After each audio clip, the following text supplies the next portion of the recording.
받으실 하나님의 말씀 사무엘상 22장 18절 19절 우리 한 목소리로 같이 한번 읽어보겠습니다.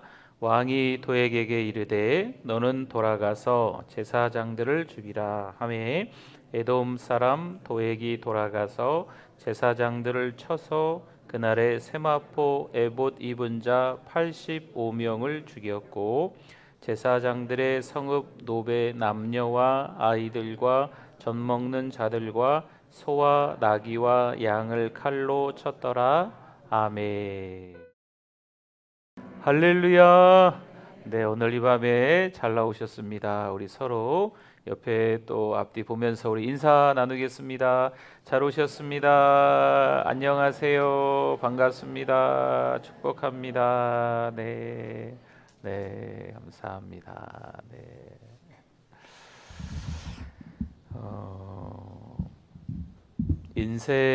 인생이란 게 하루를 살고 또 한 달을 살고 또 몇 년을 살아가면서 차츰차츰 인생은 이런 거구나라는 것을 우리 어르신들이 깨달으신다 이런 말씀하는 것 같아요.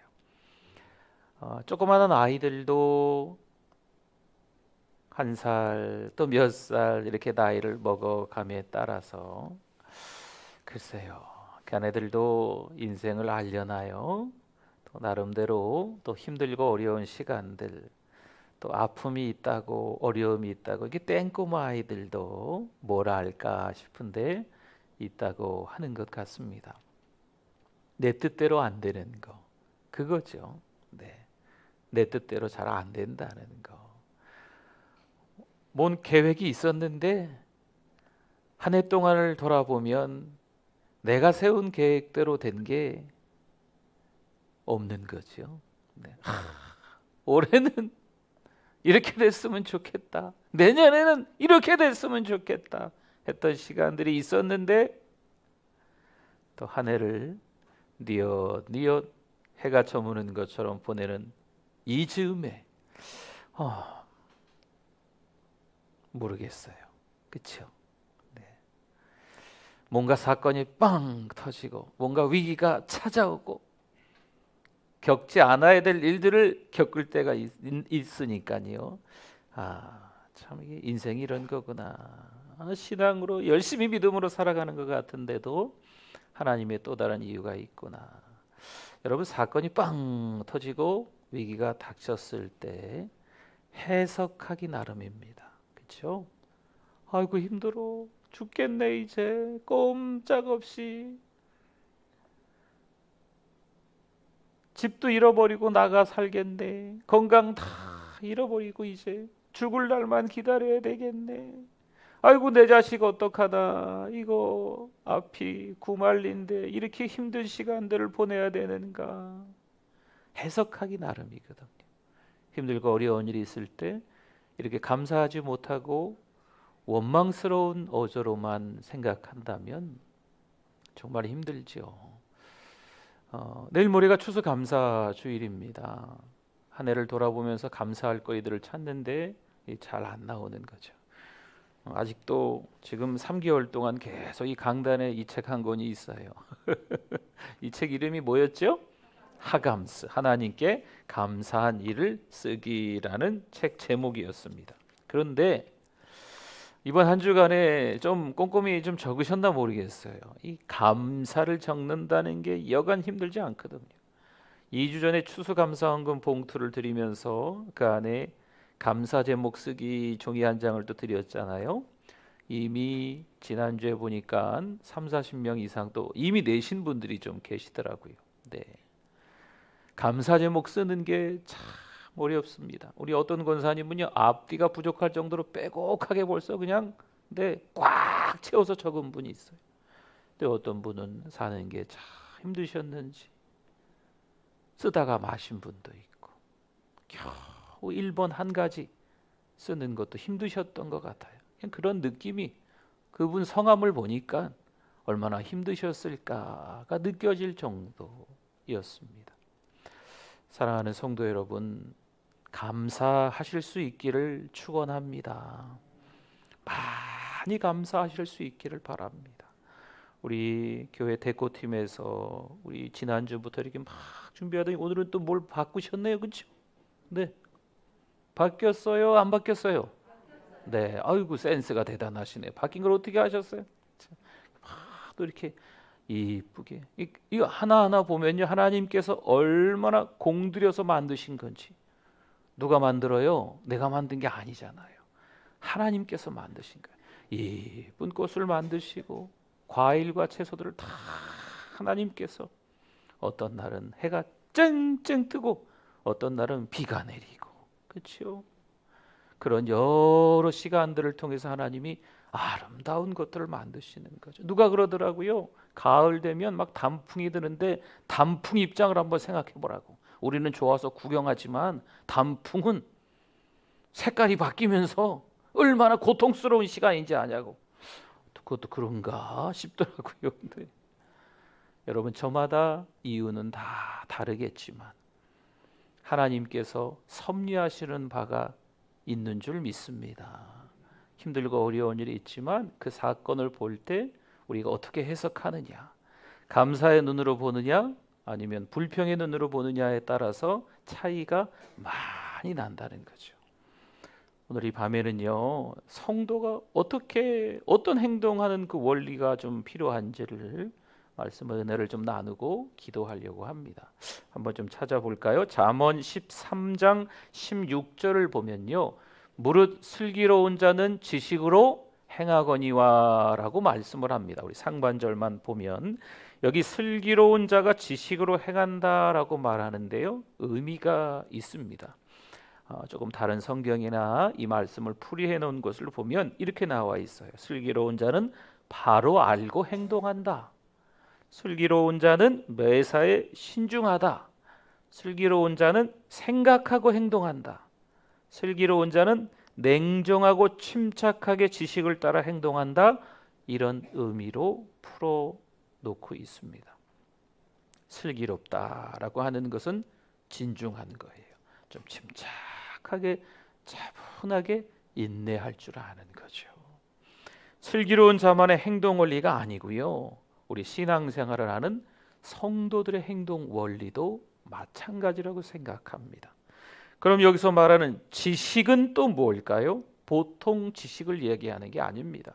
뭐 책을 보고 막 읽었으니까 많은 지식들이 들어오겠죠. 내 머릿속으로 그런 지식을 얘기하는 것이 아니고 하나님의 말씀이 보여주는 지식, 그것을 말하는 거예요. 사울왕이 하나님의 말씀이 보여주시는 그 지식을 따라 행동하지 못했어요. 오늘 읽은 말씀을 보면 그것을 알 수 있습니다. 그때그때의 기분이나 감정을 따라 행했기 때문에 이 사울왕이 자꾸 실수를 반복하는 거예요. 너무 무서운 실수를 하는 거죠. 너무 무서운 죄를 저지르는 거예요. 사무엘상 15장 3절에 보니까요, 이런 말씀이 있어요. 지금 가서 아말렉을 쳐서 그들의 모든 소유를 남기지 말고 진멸하되 남녀와 소아와 젖먹는 아이와 우양과 낙타와 나귀를 죽이라 하셨나이다 하니 아멘. 사무엘 선지자를 통해서 하나님께 주시는 말씀이, 하나님이 저렇게 하시는 이유가 있었어요. 이스라엘 백성들을 너무나도 많이 사랑하니까 지금 저런 말씀을 허락하신 거거든요. 근데 이 말씀이 사울에게 하나님께서 보여주시는 말씀이거든요. 하나님께서 지식의 말씀을, 하나님께서 허락하신 말씀이니까 사울왕이 지켜야 될까요? 어겨야 될까요? 지켜야 되지 않겠습니까? 사무엘상 15장 24절로 내려가 보면요, 사울이 사무엘에게 이르되 내가 범죄하였나이다. 내가 여호와의 명령과 당신의 말씀을 어긴 것은 내가 백성을 두려워하여, 누구를 두려워하여? 하나님을 두려워하여, 이게 아니에요. 백성을 두려워하여 그들의 말을 청종하였음이니이다 말합니다. 백성들이 두려워서 하나님의 말씀을 지키지 않은 거죠. 바뀌었어요. 그렇죠? 하나님을 두려워해서 백성들이 말하는 거를 설득을 해야 되는데 백성들의 말이 두려워서 하나님의 말씀을 듣지 않은 겁니다. 여러분, 백성들이 아까운 양을 죽이지 말자, 살리자 이렇게 하니까 왕으로서 백성의 요청을 들어주지 않다가는 왕위가 흔들릴까 봐 겁이 나는 거예요. 그래서 하나님의 말씀보다 백성들의 말을 듣고 그렇게 잘못을 저질렀다는 거죠. 오늘 본문이었는데 18절 19절 다시 한 번 더 볼까요? 왕이 도액에게 이르되 너는 돌아가서 제사장들을 죽이라. 이 사울 왕이 얘기하는 거예요. 제사장들을 죽이라. 하매 에돔 사람 도액이 돌아가서 제사장들을 쳐서 그날에 세마포 에봇 입은 자 몇 명이죠? 85명을 죽였고 19절 제사장들의 성읍 노베 남녀와 아이들과 젖먹는 자들과 소와 나귀와 양을 칼로 쳤더라라고 이 왕이 시킨 거예요. 왕이 사울 왕이 시키는 거죠. 사울은 하나님께서 보여주신 지식을 따라 행하지 않았습니다. 신중하게 생각하고 행동했어야 되는데 그러지 않은 거죠. 제사장은요 기름 부음 받은 자입니다. 갑자기 욱해서 흥분과 혈기 때문에 무서운 실수를 하면 안 돼요. 그러나 사울 왕은 그렇게 한 거죠. 같은 시대의 다윗은 또 어떨까요? 사무엘상 24장 6절 말씀에 자기 사람들에게 이르되 내가 손을 들어 여호와의 기름 부음 받은 내 주를, 지금 사울 왕을 얘기하는 거예요. 치는 것은 여호와께서 금하시는 것이니 그는 여호와의 기름 부음을 받은 자가 됨이니라 하고 말씀합니다. 다윗의 부하들이 사울을 죽이자고 하는 거죠. 이거는 기회입니다. 사울 왕을 죽이자고 하는 거예요. 근데 다윗이 여호와의 기름 부음 받은 사울을 치는 것은 여호와께서 어떻게 하셨다고요? 금하신 겁니다라고 오히려 다윗이 자기의 부하들에게 이야기하는 거죠. 다윗이 알고 있으니 당연히 사울 왕도 여호와께서 금하셨다는 것을 알지 않았을까요? 이건 당연한 거 아니겠습니까? 다윗은 부하들이 사울을 죽이고자 할 때에 흥분과 혈기 혹은 부하의 말에 놀아나지 않았어요. 냉정하게 여호와께서 금하시는 것임을 알고 생각하고 행동해서 실수했다 안 했다? 안 했다는 거죠. 사무엘상 26장 9절 말씀에 보니까요, 다윗이 아비새에게 이르되 죽이지 말라. 누구든지 손을 들어 여호와의 기름 부음 받은 자를 치면 죄가 없겠느냐 하고. 아멘. 기름 부음 받은 자를 치면 죄가 된다는 그 지식을 다윗이 가지고 있었다라는 말씀이에요. 사무엘상 26장 11절 말씀에 보면 내가 손을 들어 여호와의 기름 부음 받은 자를 치는 것을 여호와께서 금하시나니 너는 그의 머리 곁에 있는 창과 물병만 가지고 가자 하고. 아멘. 여호와께서 금하시는 사실이라는 그 지식을 다윗이 가지고 있었어요. 또 그 식대로 다윗은요, 그 지식대로 다윗은 신중하게 생각하고 행동하는 거죠. 하나님이 금하시는 것을 저지르지 않도록 아주 신중하게 행동하는 거예요. 같은 시대의 사울과 다윗인데 왜 사울이 몰랐냐고요? 몰랐을까요? 사울은요, 여호와의 기름 부음 받은 자 다윗을 죽이려는 생각에 불타올랐고 다윗을 미워하는 마음이 너무 강해서 오늘 18절과 19절에 읽은 것처럼 다윗을 죽이려는 그 혈기 때문에 제사장들을 죽이는 무서운 범죄를 저질렀던 겁니다. 창세기 49장 6절에 볼까요? 내호나 그들의 모의에 상관하지 말지어다. 내 영광아 그들의 집회에 참여하지 말지어다. 그들이 그들의 분노대로 시므온과 레위입니다. 자기 지금 아들들에게 야곱이 자기 아들들한테 이렇게 얘기하는 거예요. 사람을 죽이고 그들의 혈기대로 소의 발목 힘줄을 끊었음이로다. 아멘. 아버지 야곱이 시므온과 레위가 한 일에 대해서 말하는 내용에 뭔가 시므온과 레위가 큰 잘못을 저질렀던 것 같아요. 뭘까요? 야곱이 세겜이라는 도시에 머물렀을 때입니다. 이 세겜이라는 도시는 지금 우리 전주 얘기하면 신도시, 구도시가 아니고 신도시, 조금 더 괜찮은 도시 이렇게 생각하시면 될 것 같습니다. 예전에 살았던 데보다 조금 더 번화한 도시. 그러니까 이 야곱의 막내딸 디나가 이 시내 구경을 하려고 나왔다가 그만 겁탈을 당한 거예요. 그러니까 이 일에 대해서 오빠들인 시므온과 레위가 너무 당황스럽죠. 여동생 하나 있는데 이 여동생이 이 세겜의 족장에게 그런 안 좋은 꼴을 당한 거죠. 그래서 여차여차 해가지고 이 시므온과 레위가 분노했고 혈기를 냈고 신중하게 생각하지 않았습니다. 그래서 자기들의 분노대로 그 앞에 스토리들이 있지만 어쨌든 그 남자들을 다 죽였어요. 네. 한두 명도 아니고 남자들 완전히 다 죽였어요. 소의 발목 힘줄을 끊었다는 얘기죠. 시므온과 레위의 행동 원리는요, 지식이 아니라 당시 분노와 혈기였다는 거죠.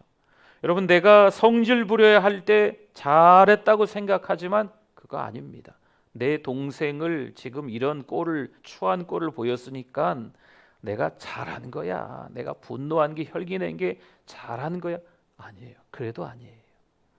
그래도 아니라는 거죠. 아버지 야곱이 창세기 49장에서 하나들 이름 불러가면서 축복하고 있는데 이 지금 두 아들에 대해서는 이렇게 얘기하는 거예요. 분노하고 혈기 부린 게 뭐가 잘했냐라고 하는 거죠. 사울이 제사장들을 죽일 때에도 사울의 분노와 혈기가 행동 원리였습니다. 여호와의 말씀을 통한 지식이 행동의 원리가 아니었어요. 성경에 비추어서 성경이 거울이 되어서 어떻게 해야 되는가 자신을 돌아봐서 신중하게 생각하고 그래야 되는데 그러지 않았다는 거죠. 또한 다윗의 시대에 3년 동안 기근이 일어난 때가 있었습니다. 왕인 다윗은 너무 안타까워서 하나님 앞에 엎드렸어요. 하나님, 웬 기근입니까? 원인을 여쭤보니까 하나님께서는 사울이 피를 흘린 까닭이라고 말씀해 주셨어요. 사울이 어떤 피를 흘렸을까요?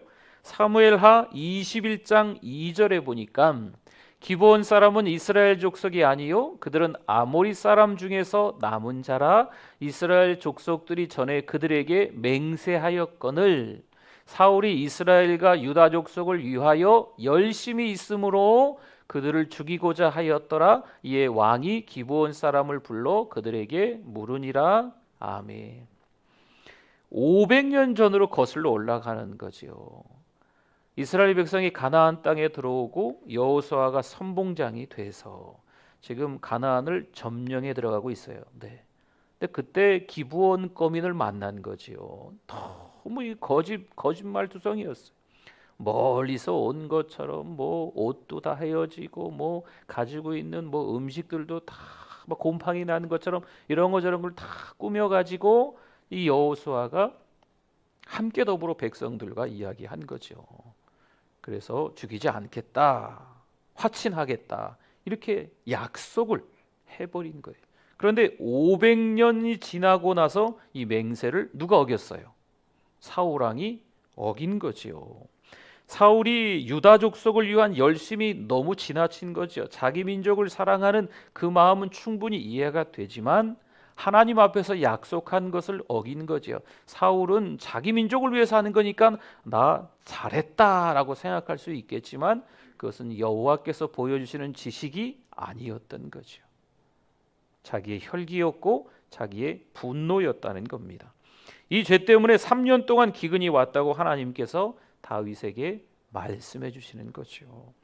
사울이 기브온 사람을 죽일 때에도요 지식을 따라 행동하지 못한 겁니다. 이게 분노와 혈기인 거예요. 자기 민족을 사랑하기 때문에 자기 민족이 아닌 아모리 족속의 남은 자 기브온 거민을 그렇게 죽인 거 잘했다. 자기 자신은 그렇게 생각할지 모르겠지만 이건 하나님께서 기뻐하시는 게 아니라는 겁니다. 사울이 일시적인 감정이나 혈기나 열심에 지나쳐서 행동하다가 어떤 결과가 나타났는지 몇 가지를 한번 보려고 해요. 4가지 결과가 안타까운 결과가 있는데요. 먼저는 하나님의 말씀을 사울이 버려서 하나님께서도 이 사울 왕을 버리는 거예요. 또 한 가지는 사무엘상 22장에서 오늘 22장 우리가 읽었죠. 무죄한 피를 흘렸습니다. 그래서 31장에서 사울이 자기 피를 흘리는 결과를 받을 수밖에 없었습니다. 제사장과 그 무죄한 가족들을 다 죽여서 31장 가서 죽어요. 사울 왕이 자기 아들들과 함께 전쟁터에서 그냥 죽어요. 또 한 가지는요, 사무엘하 21장으로 가면, 사무엘하 21장에 가면 사울의 죄 때문에 이스라엘 백성이 3년 동안 기근을 겪어야 하는 고통, 조금 전에 말씀드렸던 그 고통이 찾아오는 거예요. 한 가지 더 보면요, 사무엘하 21장에서 기브온 사람들이 요청하는 거지요. 분명히 하나님 앞에서 약속해서 자기들을 살려준다고 했는데 자기들을 죽였으니까 이 기브온 거민 쪽에서 요청하는 거예요. 사울의 자손 7명을 목매달아 죽여주십시오. 그러니까 사울의 자손 7명이 그렇게 죽게 됩니다. 이처럼 사울이 일시적인 감정이나 혈기나 열심에 지나쳐서 행동하다가 이런 무서운 일들이 일어났습니다. 잠언 13장 16절을 다시 볼까요? 제일 처음 읽었던 말씀인데요. 무릇 슬기로운 자는 지식으로 행하거니와 미련한 자는 자기의 미련한 것을 나타내느니라. 슬기로운 자, 미련한 자, 우리는 어떨까요? 슬기로운 자입니까? 아니면 미련한 자입니까? 추수감사주의를 앞둔 이틀 전인데요, 우리가 감사할 것들을 좀 찾아보셔야 될 것 같아요. 11월 달 감사의 달, 12월 달도 감사의 달로 채워야 돼. 그래야 2022년이 새롭게 우리에게 은혜롭게 다가오는 거. 아이고, 한 해 동안 너무 힘들었네. 뭐가 이래 세상이. 11월을 그렇게 보내고 12월을 그렇게 보내면 새해는 어떻게 맞이하시려고요? 여러분, 신중하게 생각하셔야 돼요. 특별히 우리는 하나님의 자녀이지 않겠습니까? 그렇죠? 믿음으로 살아가는 우리들이지 않겠습니까? 하나님이 보여주시는 말씀이 있잖아요. 하나님이 들려주시는 음성이 있지 않습니까? 하나님 앞에 올려드리는 찬송이 있지 않습니까? 오늘 이 밤에도 기도하면 하나님께서 깨닫게 하시는 바가 분명히 있을 줄 믿습니다. 그렇기 때문에 신중하게 생각하고 행동하셔야 돼요. 특별히 감사하십시오. 네. 아이고 힘들어. 아이고 죽겠어. 뭐 사는 게 이런지 모르겠어. 나만 힘든 것도 아니고 자식들도 힘들고. 아이고 어떡하나. 건강도 안 좋고. 여러분 이렇게만 생각하면요, 힘든 것 투성이에요. 요즘에 우울증이 그렇게 많다고 합니다. 네. 나갈 수가 없었지요. 누구를 만날 수가 없었잖아요. 그렇죠? 그래도 창문도 좀 많이, 문도 좀 열어놓으시고 커튼도 너무 이렇게 닫아놓지 마시고 활짝 열어놓으시고 바깥 공기가 좀 들어오도록 환기도 좀 시키시고, 네? 또 전화 걸어서 또 우리 친구 집사님, 친구 권사님들하고 통화도 하시고. 이전엔 또 위드 코로나라 조금 뭐 또 어떻게 될지 모르겠지만 바뀌었잖아요. 만나셔서 이야기도 좀 나누시고 은혜도 나누시고 차도 마시고 식사도 하시고 사랑방도 이제는 좀 모이시고 이런 시간들을 좀 갖기를 부탁을 드립니다. 우리가 신앙생활 할 때 진짜 혼자 신앙생활 못해요. 홀로 신앙생활 할 것 같으면 자꾸 이게 신세 타령을 하게 돼요. 낙심하게 돼요. 이 낙심하고 전투를 해야 되는데 낙심해하고 계속 전투하다가 패배하는 거죠. 너무 힘들어하는 거예요. 그러니까 이겨내셔야 돼요.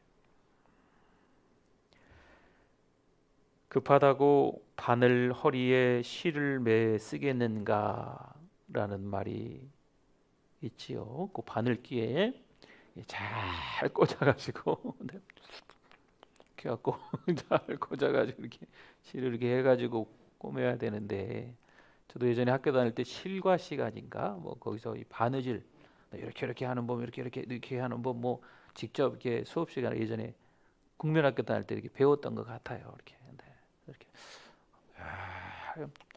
하고 잘 꽂아. 근데 이게 잘 안 꽂아진다고 그냥 뒤에다가 그냥 대충 묶어가지고 바느질을 할 수 있습니까? 안 되잖아요. 바늘만 들어가잖아요. 실은 안 들어가잖아요. 실이 안 딸려오지 않겠습니까? 사정이 급하다고 해서 바늘 허리에 실을 매었으면 바느질이 안 됩니다. 성도들인 우리가 사정이 아무리 급하다 해도 바늘 허리에 실을 매 쓰는 격으로 하나님의 말씀이 보여주는 그 지식을 잊어버리고 우리의 감정이나 혈기나 흥분대로 행동해서는 안 됩니다. 다 교회를 위한 거야. 다 당신을 위한 거야. 아니에요. 아니에요. 혈기내고 흥분하고 막 큰 소리로 떠들어대는 건 교회에서 다 교회를 위해서 하는 다 거짓말이에요. 다 자기 식대로 하고 싶어서 하는 거예요. 여러분, 이거는 하나님이 기뻐하시지 않습니다. 신중하게 매사에 생각하고 행동하십시오. 하나님이 보여주시는 지식은요, 슬기로운 자가 되기를 원하시는 거예요. 미련한 자는 아닙니다. 시편 119편 105절 말씀, 우리 한 절 더 볼까요? 같이 한번 읽어봅니다. 주의 말씀은 내 발의 등이요 내 길의 빛이리이다. 아멘. 하나님의 말씀이 내 발의 등이라는. 여러분, 한 걸음 한 걸음 걸을 때마다 캄캄한 한밤중을 생각해 보세요. 등 들고 가면요, 그렇죠? 그 다음 발을 내디딜 때 그곳이 때로는 뭐 골짜기일 수도 있고, 때로는 뭐라 그래요? 거기 뭐 이렇게 물이 고여 있는 데일 수도 있고 막. 그런데 한 발 한 발 내딜 때 등이 있으면 피해 갈 수 있잖아요. 그렇죠? 여러분, 인생길이 내 뜻대로 된다 안 된다? 안 된다. 내 뜻대로 안 되는 거 애들도 안다니까요. 땡꼬마들도 내 뜻대로 안 돼요. 물론 내 뜻대로 하고 싶은 게 주님 부르시는 그날까지 아마 우리 가운데 생길 거예요. 네. 그러나 그때 하나님의 말씀이 우리 발에 이 등이 돼야 돼요. 말씀을 자꾸 보시면서 예배를 드리면서 자꾸 깨달아요. 그러니까 우리는 실수는 하긴 하거든요. 죄를 짓기는 하거든요. 죄인이라. 내 말씀을 통해서 회개하고 다시 등을 들고 가는 거죠.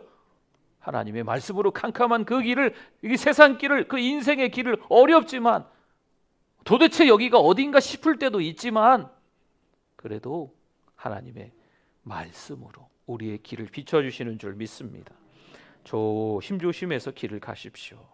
캄캄한 한밤중에 운전을 하는데, 이 운전할 때 보면 이게 앞에 불 들어오는 거 있잖아요. 차 앞에 전조등, 이 불 들어와야지 보여서 갈 수 있잖아요. 근데 그 가끔 보면요, 물론 이제 완전히 어두워지진 않았지만 어떤 차들 보면 이 안 켜고 다니는 차가 있더라고요. 네. 그러니까 지금 깜깜해진 걸 모르는 거죠. 네. 운전을 오래 하셨는지, 네. 눈이 밝으신지, 네. 여기 켜야 돼요. 운전하시는 분들은. 그렇죠? 네. 깜깜한 길을 갈 때 전조등을 꼭 켜야 됩니다. 안 켜면 위험해요. 사람도 안 보이고 차도 안 보이고. 그 길에 뭐 자전거 타고 가시는 할아버지, 또 오토바이 타고 가시는 분, 요구르트 아줌마 큰 거 이렇게 차 요즘 끌고 다니시잖아요. 네. 그거 안 켜면 다 안 보여요. 그러면 사고 날 수 있어요. 네. 꼭 캄캄한 한밤중에 운전을 할 때는 전조등을 켜야 됩니다. 여러분, 그게 이 어두워진 세상 가운데 하나님의 말씀이에요. 하나님의 말씀. 하나님 앞에 예배자가 되는 거죠. 캄캄한 죄악길을 걸을 때는요, 말씀의 등불로 내 앞길을 비추면서 걸어야 안전합니다. 그러니까 이렇게 말씀을, 하나님 말씀을 교회에서 듣는데 여러분, 이게 마음에 딱 남아야 돼요. 그리고 성경을 읽으셔야 돼요. 오늘 목사님 말씀 읽어야 된다고 설교를 하시는구나. 아멘. 그리고 안 읽으셔. 그러면 어떻게 해요? 그렇죠? 하나님의 말씀을 들으셨으면 하나님이 나에게 하시는 말씀이구나 깨달으시고 하나님의 말씀 한 구절이라도 읽기를 바랍니다. 읽고 또 은혜 받고 또 읽고 은혜 받고 또 읽고 하나님의 말씀을 가까이 대하는 거죠. 오늘 우리는요, 사울의 어처구니 없는 실수를 봤습니다. 이거는 죄 짓는 거지요. 너무 큰 죄를 지은 거예요. 막 화가 나니까 자기 분노대로 하다가 기름 부음 받은 자 제사장들과 그 가족들을 다 죽였어요. 네. 여러분, 이 말씀을 들어서 우리는 깨달아야 됩니다. 슬기로운 자는요, 좀 더 신중하게 생각한다는 거죠. 미련한 자는 이렇게 사울처럼 생각 없이 자기 식대로만 생각하는 거예요. 사랑하는 성도 여러분, 저 역시 또 여러분들도 우리 모두가 함께 슬기로운 자로 하나님이 기뻐하시는 삶을 살아가실 수 있기를 축원합니다.